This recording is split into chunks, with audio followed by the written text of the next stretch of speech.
Hai teman-teman semuanya, kembali lagi bersama Sri Sulba dari Tungke di sini. Kita dalam acara Bincang Season 2. Season pertama kemarin itu sama Vidi Marsha, dan season kedua kali ini sama seseorang wanita. Kita datangkan jauh-jauh dari Kalimantan. Tentunya akan membahas tentang perjalanan dalam perantauan nih gitu. Jadi love hate-nya jadi mahasiswa perantauan tuh apa aja? Kalau gitu please welcome Gusti Salsabila.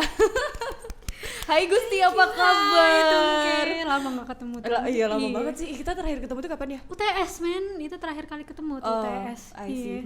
Nah, buat teman-teman yang nggak tahu nih, siapa sih Gusti Salsabila? Kenapa sih kok sampai bisa menjadi narasumber di acara bincang kita pada hari ini? Gitu. Mungkin Gusti bisa spill nih gitu. Siapa sih Gusti Salsabila itu? Kayak kenapa sih kok harus Gusti Salsabila yang kita undang? Jujur sebenarnya waktu dihubungin pertama kali sama Bem, kok aku ya, apa yang spesial gitu ya dari aku. Mungkin karena ada beberapa hal yang pingin aku ceritain aja kali ya di sini. Jadi teman-teman semuanya, halo, perkenalkan nama aku Gusti Salsabila, akrabnya dipanggil Gusti. Dan sebenarnya ada cerita lucu tuh kayak kenapa aku dipanggil Gusti, karena teman-teman lama aku tuh semuanya pada panggil aku Salsa gitu. Jadi waktu pertama kali datang ke Ubaya tuh kita punya teman yang namanya sama, dua kata doang, Salsabila gitu. Jadi mau nggak mau aku mau dipanggilnya Gusti, karena kalau namanya tetap dipanggil Salsa, otomatis akan dua orang yang noleh gitu. Jadi ya udah akhirnya aku dipanggil Gusti, dan sekarang akhirnya aku nyaman sama nama Gusti gitu. Bahkan di tempat kerjaan itu juga orang-orang panggilnya aku Gusti gitu. Jadi identitas baru. Betul, ya Gus ya. Tempat baru, identitas baru. Bener juga. Gitu. Nah, Gus, selain kamu jadi mahasiswa, kamu tuh sibuk apa aja sih sekarang? Selain menjadi mahasiswa, aku sibuk menjadi pekerja lepas atau freelancer, dan aku juga menjadi part-timer tutor juga di salah satu perusahaan startup pendidikan yang ada di Indonesia. Dan aku juga aktif sebagai pengurus kegiatan beasiswa yang memberikan aku beasiswa situ. Oh oke. Tadi Gusti bilang lagi menjadi mahasiswa yang dapat beasiswa ya. Kamu ini full beasiswa. Betul, alhamdulillah. Nah, alhamdulillah banget ya. Mungkin buat teman-teman nih, teman-teman penonton setia BEM FH yang nggak tahu Gus ini dapat beasiswa apa sih gitu. Nah, mungkin bisa dikasih tahu nih Gus. Oke, jadi teman-teman, beasiswa yang ngasih aku ini merupakan CSR dari satu perusahaan namanya PT Mahagora, dan otomatis nama beasiswanya adalah beasiswa Mahagora. Betul, karena CSR dari perusahaan. Jadi PT Mahagora ini merupakan salah satu holding company yang membawahi perusahaan-perusahaan besar yang ada di Indonesia, dan syukurnya waktu tahun aku dari 4.000 plus yang mendaftar, yang diterima itu hanya 4 orang termasuk aku. Jadi mungkin bisa diperhitungkan sebagai 1:1000 yang lolos itu. Dan buat teman-teman nih yang mau coba gabung menjadi anggota dari beasiswa Mahagora, itu setiap tahun selalu buka rekrutmen tuh. Dan itu bebas pilih universitas apa aja yang ada di Surabaya gitu. Mau swasta mau negeri betul, bebas mau ya? swasta, mau negeri, mau politeknik, terserah. Yang penting mengikuti persyaratan dan ketentuan yang telah ditentukan gitu. Oke. Nah, kamu tuh kan jauh-jauh nih Gus dari Kalimantan. Terus kenapa kok memutuskan untuk aku Surabaya aja, dan kenapa kok memilih Universitas Surabaya gitu? Oke, kenapa Surabaya dan kenapa Universitas Surabaya? Sebenarnya ada cerita lucu banget sih di balik ini. Jadi aku itu sebelumnya belum ada pikiran untuk merantau ke Surabaya sama sekali, karena di Surabaya aku nggak ada temen, nggak ada keluarga, bener-bener seorang diri sebatang kara di sini gitu kan. Terus akhirnya ternyata beasiswa yang memberikan aku beasiswa full kuliah itu adalah beasiswa yang Menuntut kamu untuk di betul. Surabaya. Jadi untuk tempat atau lokasi dari universitasnya sendiri harus ada di Surabaya gitu. Jadi kita tidak boleh keluar dari universitas yang ada di luar Surabaya. Dan untuk saat itu sebenarnya karena sangat mepet dengan pendaftaran universitas-universitas lain, jadi akhirnya saya memilihkan untuk masuk di Ubaya gitu. Karena di Ubaya ada fakultas hukum yang menurut saya udah baca juga, udah riset-riset juga tentang fakultas hukum yang ada di Ubaya.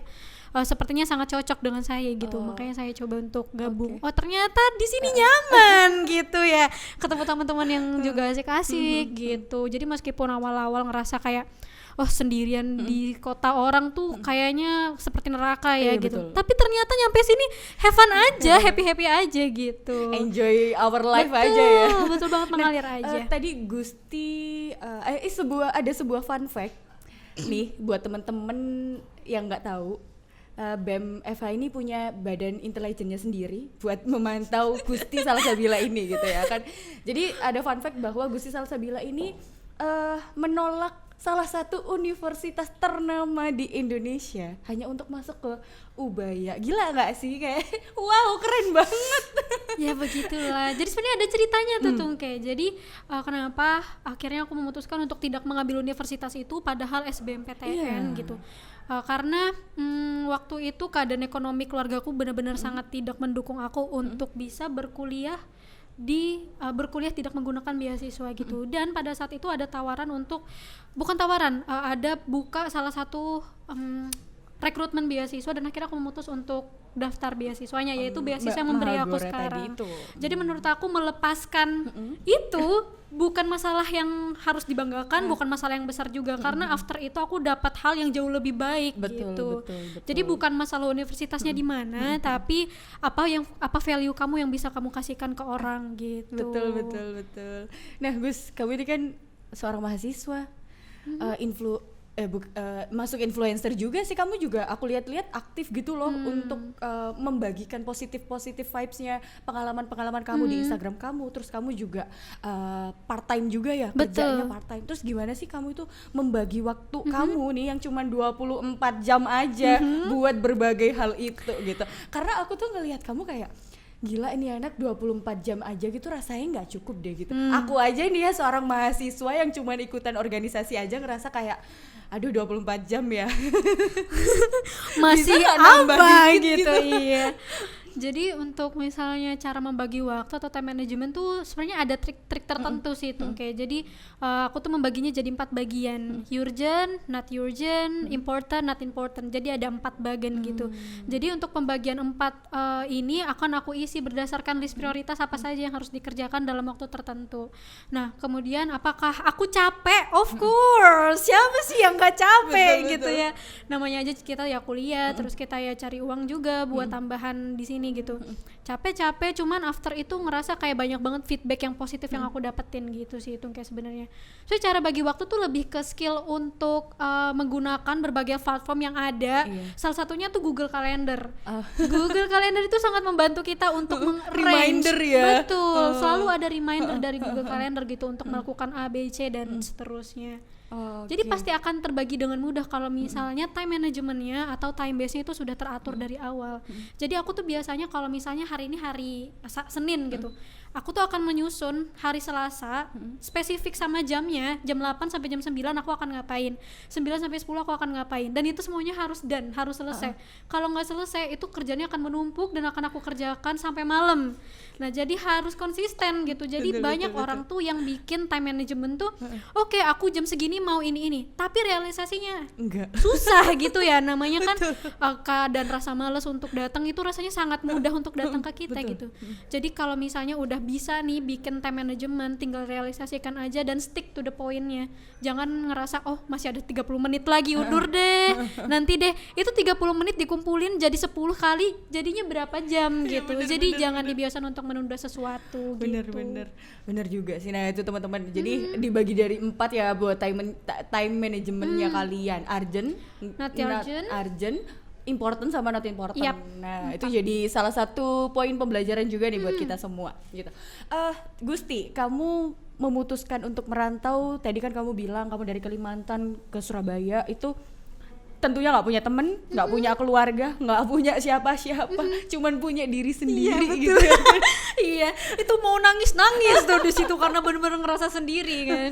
Jangankan kamu ya, yang dari Kalimantan, aku aja nih yang masih daerah Jawa Timur aja memutuskan untuk kuliah dan pindah ke Surabaya pun kayak masih berat banget gitu loh. Iya. Pasti kita tuh pernah ngerasa homesick. Nah, gimana tuh kamu ngelawan rasa homesick gitu? Aduh, kalau masalah homesick kayaknya jadi masalah setiap anak-anak yang rantau Iya, ya menurut aku.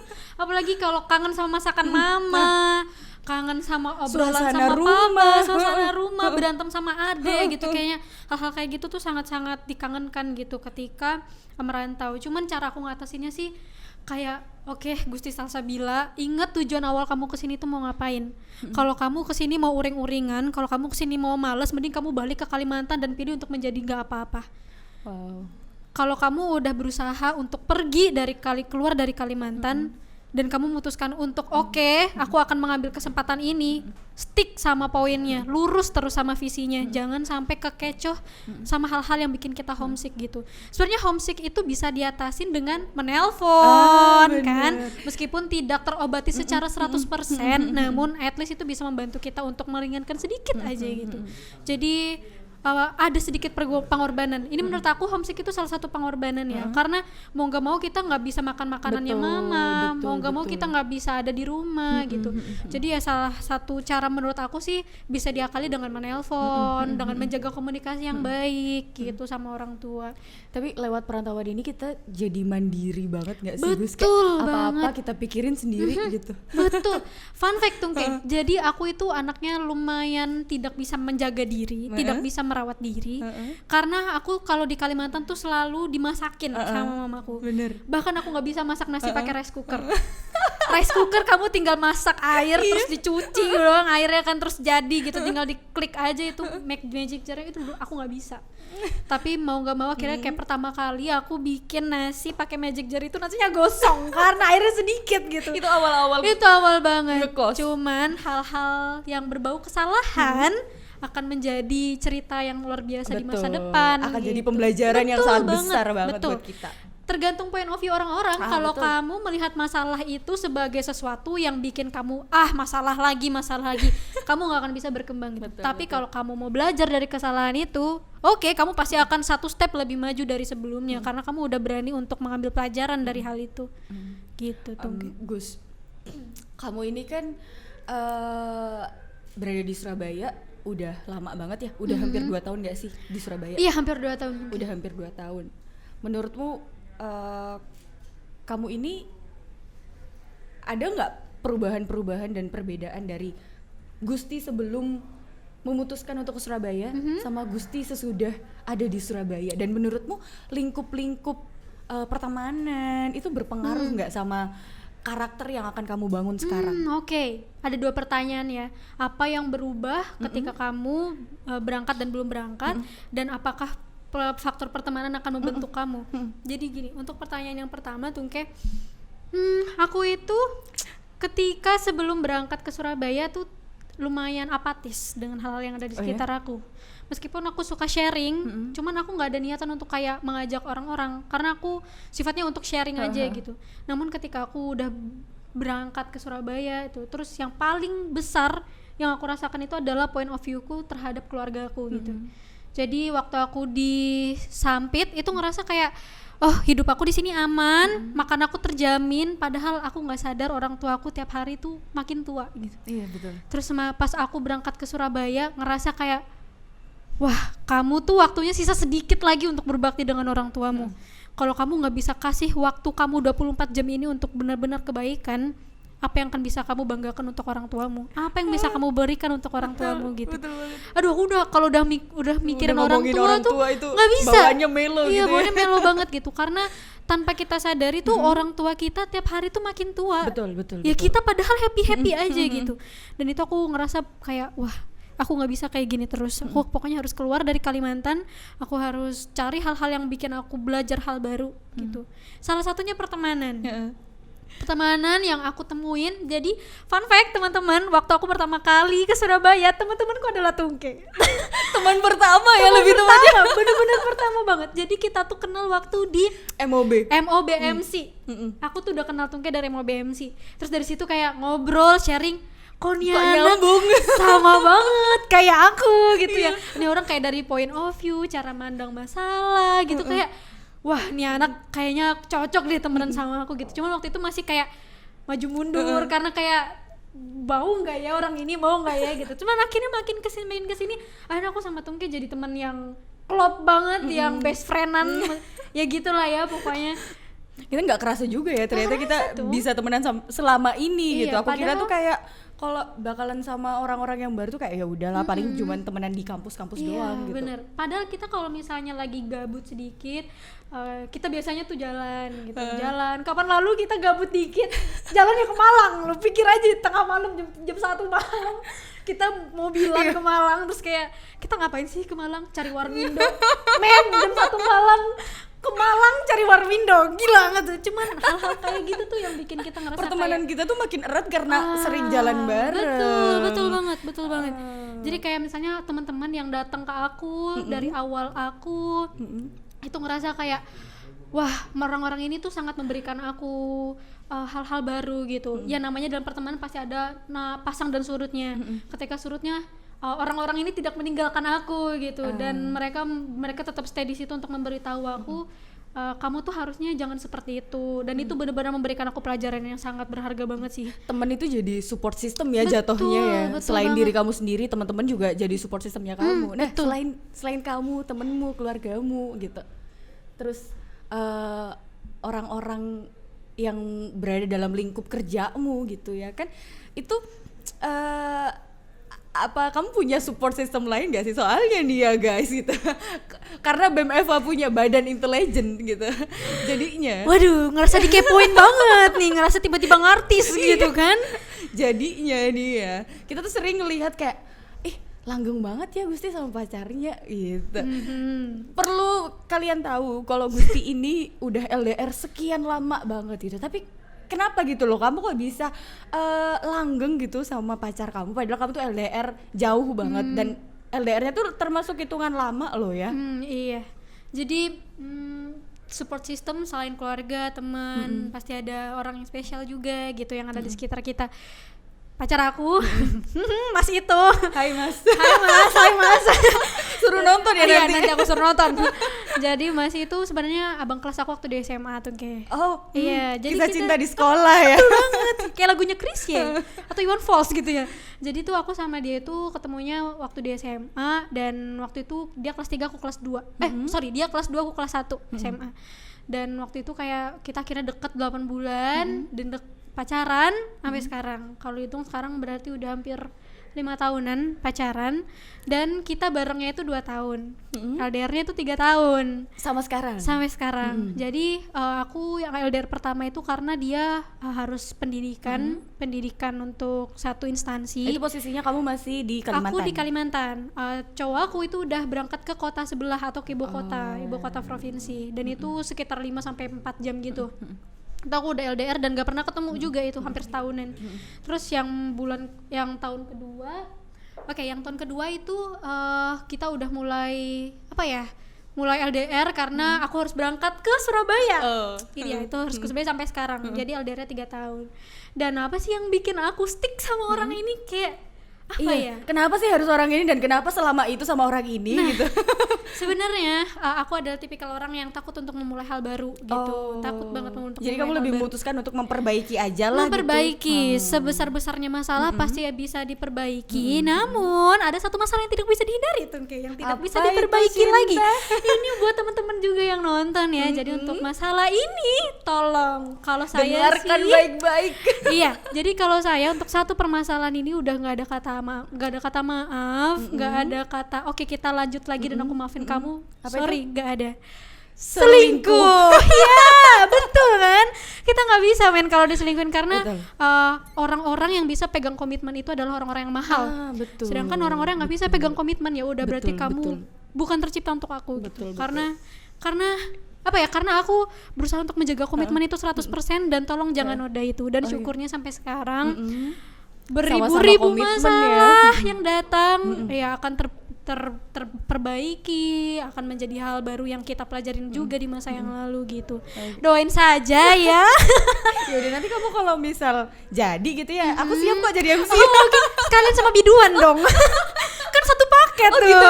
Iya. Ya udahlah gampang. Ntar kalau dibayar nasi kotak juga gak apa-apa. Oh iya. Kan iya, teman. Harga temen ya. Iya. Oke Gus, tadi kita udah banyak banget bahas nih, mulai dari pendidikannya kamu, latar belakang kamu, kenapa kok memutuskan untuk merantau dari Kalimantan ke Surabaya, karir kamu, pertemanan kamu, sama percintaan kamu, jadi love hate-nya jadi mahasiswa itu ada banget nih di Gusti Salsabila gitu.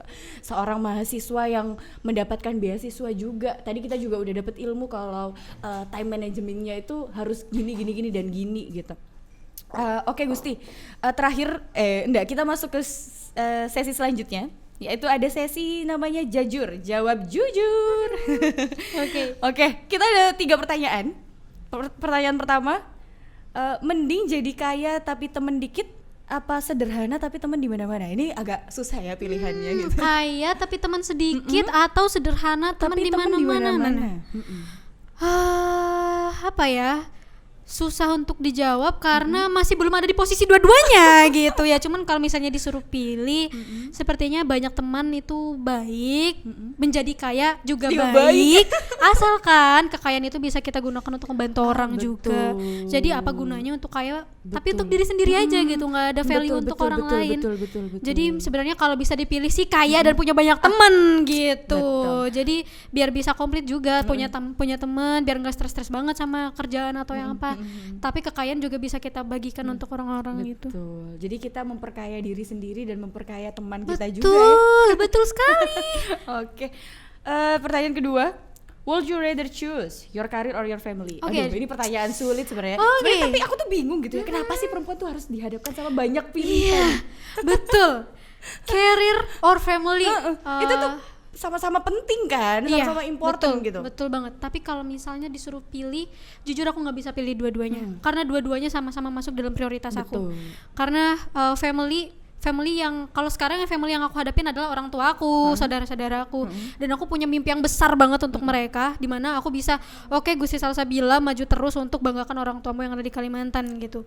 Tapi untuk career itu part of itu gitu. Jadi cara untuk membanggakan, berjalan beriringan dia. Betul. Cara untuk membanggakan keluarga adalah mendapatkan karir yang baik, mendapatkan salary yang cukup untuk menghidupi keluarga gitu. Jadi sebenarnya dua-duanya berjalan beriringan dan gak bisa dipilih untuk salah satu aja. Gitu kalau menurut aku tuh. Oke. Pertanyaan yang terakhir nih Gus. Pilih pinter tapi nggak disukain orang, apa terlihat bodoh tapi disenangi banyak orang? Terlihat bodoh tapi disenangi banyak banyak orang. Tapi jadi pinter nggak disenangin banyak orang gitu. Gimana kalau kita ganti pertanyaannya? Gimana? Pilih berpengalaman dan bisa membagikan itu, atau pilih nggak berpengalaman tapi keep sendiri aja. Betul. Kalau aku tapi pinter itu konotasinya luas sih. Betul, nggak pinter harus itu relatif. Iya.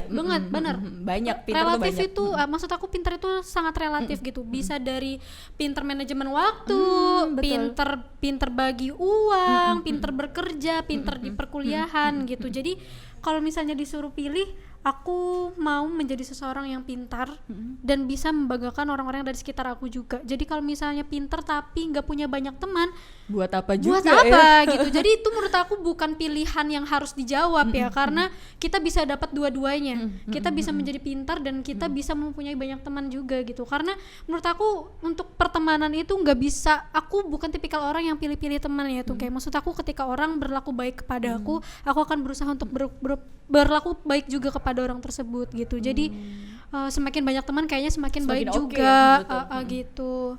Tapi kembali lagi ya, pinter-pinternya diri kita sendiri untuk ngejaga biar nggak masuk sama hal-hal yang nggak baik gitu. Kita harus punya benteng sendiri gitu ya. Oke Gusti, satu pertanyaan terakhir dari aku. Kapan kamu memutuskan untuk aku udah cukup di Surabaya, aku akan balik ke Kalimantan? So far masih belum ada pikiran itu tuh. Karena planning aku setelah kuliah kayaknya aku akan tetap lanjut di Surabaya atau di kota lain. Karena untuk balik ke Kalimantan, sepertinya di Kalimantan juga sebenarnya Kalimantan bagus, akan memberikan banyak tempat aku untuk belajar hal baru. Namun kayaknya di kota lebih banyak hal yang bisa aku pelajarin juga gitu. Aku tidak mengunderestimate desa atau kota kecil ya. Maksud aku ketika aku bisa belajar hal lebih, kenapa enggak? Dan pada akhirnya aku akan juga balik ke kota itu untuk membangun kota itu gitu. Jadi mending aku akan cari pengalaman di tempat lain yang enggak ada mungkin di kota aku, untuk aku bagikan sebagai pengalaman baru di kota aku gitu. Betul sekali. Oke, terima kasih Gusti Salsabila sudah berbagi love hate-nya menjadi mahasiswa. Semuanya kita bahas tuntas, mulai dari pertemanan, pendidikan, karir, percintaan. Aduh, semuanya komplit banget nih ada di Gusti Salsabila gitu. Oke Gusti, terakhir closing statement buat teman-teman nih yang mungkin sebentar lagi kan ini isu-isunya nih kita bakalan kuliah offline gitu ya kan. Pasti teman-teman ada yang merasakan lagi menjadi anak perantauan tuh gimana gitu. Mungkin bisa kasih closing statement yang bagaimana buat teman-teman yang nonton podcast kita nih. Oke. Jadi ini sifatnya general ya. Ini salah satu menjadi salah satu visi aku juga. Jadi buat teman-teman yang akan merantau, yang akan jauh dari keluarga, be strong. Tetap stick sama tujuanmu, sama goalsmu. Jangan lupa kalau kamu tuh punya mimpi-mimpi yang besar. Jangan stuck sama pikiran aku nggak bisa apa-apa. Kamu pasti bisa melakukan kalau kamu berani mengambil langkah pertama. Dan satu visi aku yang sampai saat ini aku pegang adalah keajaiban itu akan datang pada orang-orang yang sudah siap. Jadi kalau kamu bisa mempersiapkan keajaiban itu untuk datang ke kamu, siapkan dari sekarang. Gak ada kata percuma untuk hal-hal yang kamu siapkan, apalagi itu untuk masa depan kamu yang lebih baik lagi gitu. Jadi please siapkan diri kamu, karena sebentar lagi kita udah mau berumur, kita akan menjadi seorang ibu, kita akan menikah, kita akan satu level lagi di depan sana. Betul. Mumpung masih muda, mumpung masih ada semangatnya, coba dari sekarang atur mimpi-mimpi kamu, jemput keajaiban kamu dan jangan menunggu keajaiban yang datang ke kamu. Gila. Terima kasih Gusti Salsabila. Closing statementnya tadi, keajaiban datang pada orang-orang yang siap, jadi be ready ya guys. Oke. Kalau gitu terima kasih Gusti sudah mau menyempatkan waktu, sudah mau berbagi, sharing sama kita semua, sama teman-teman BEM FH juga, sama teman-teman penonton setia podcast BEM FH juga. Kalau begitu see you di Bincang season 3. Bye bye.